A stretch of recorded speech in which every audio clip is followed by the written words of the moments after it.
Before jets ruled the skies, Italy was quietly designing some of the world's fastest, strangest, and most advanced airplanes of the 1930s. Some broke records, others broke apart, and a few helped define Mussolini's ambitions for aerial dominance.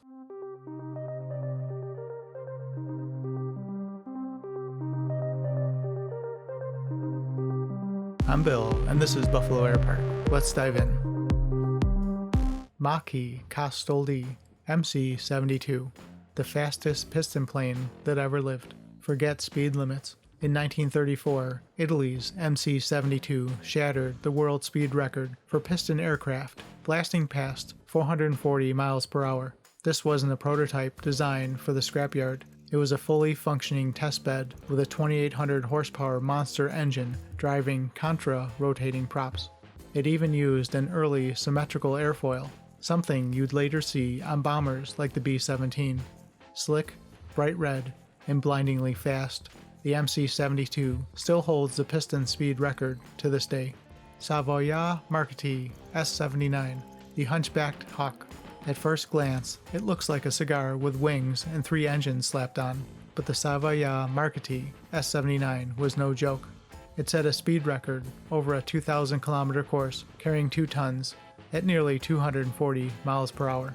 Its odd humped fuselage earned it the nickname El Gobbo Maledetto, the damned hunchback, but it became a beloved and deadly torpedo bomber in World War II.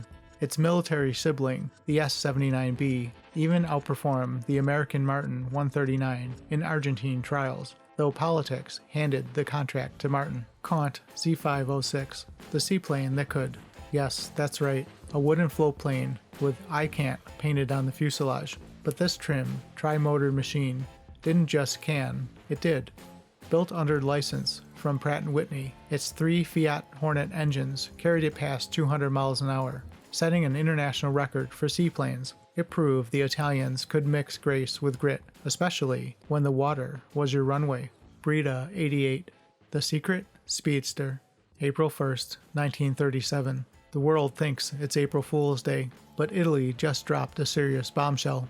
The Breda 88, a twin-engine military bomber fighter, flew over 100 kilometers, averaging 321 miles per hour. Over 1,000 kilometers, still held 295 miles per hour. The kicker? This wasn't a one-off race plane. This was a standard production model. Sleek, fast, and deadly. Though plagued by engine issues later on, it was a glimpse at what Italy could do. Breida 64, the armored Swiss Army knife. Before the 88, there was the 64. This single-engine light bomber was packed with gadgets. Remote-controlled wing guns for strafing? Check. A hydraulically powered rear gun ring? Check. Internal bomb bay and optional wing racks? You got it. Powered by a 650 horsepower Alfa Romeo radio, it was fast enough to outrun some fighters and versatile enough to deliver the goods or the bads. Breida 65, the fighter bomber with upgrades. Take the 64, supercharge it, and you get the Breida 65. New engine, composite wing construction, better speed, reportedly cruising near 300 miles per hour. It was Italy's answer to the modern multi-role aircraft and saw extensive use in Spain. Sure, it still looked like its older sibling, but under the skin, this was a whole new beast. Romeo RO37, the Observer with bite.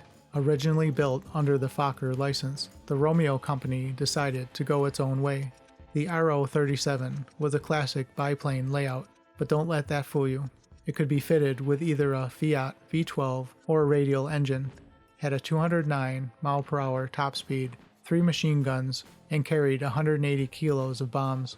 It was Italy's eye in the sky, and sometimes its fist. Romeo RO41, the little gull fighter. This single-seat fighter looked like it belonged in a 1930s air race. The gull-wing biplane shape and enclosed radial engine made it elegant, but it also delivered 208 miles per hour on a 390 horsepower Piaggio radial. It was agile, reliable, and perfect for training future aces. But it had a flaw. It was this. It arrived in a time when biplanes were becoming obsolete. Romeo RO43, the catapult scout. Built for the Italian Navy, the RO43 was a floatplane scout with a few surprises. Its single pontoon could carry part of its fuel load, freeing up internal space. The gull wings folded neatly for storage aboard cruisers, and the whole thing was designed to be launched by catapult.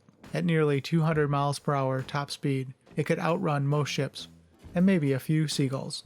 Caproni, Fiat, and the future. While not covered in depth in this article, Caproni and Fiat were already laying the groundwork for what would come next. Italy's aircraft industry was booming with bold ideas, and their proving grounds, like the skies over Spain or the mountains of Ethiopia, gave these designs a chance to evolve quickly. Italy wasn't just building airplanes, they were building an air force with personality and a few world records to prove it. Italy's 1930s warplanes were fast, clever, and sometimes weird.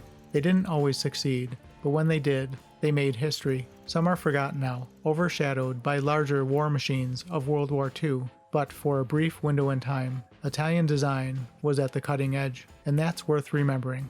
Want more aviation history that flies under the radar? Be sure to subscribe and stay tuned for more forgotten aircraft, bizarre designs, and the people who dare to fly them. I'm Bill, and this is Buffalo Air Park.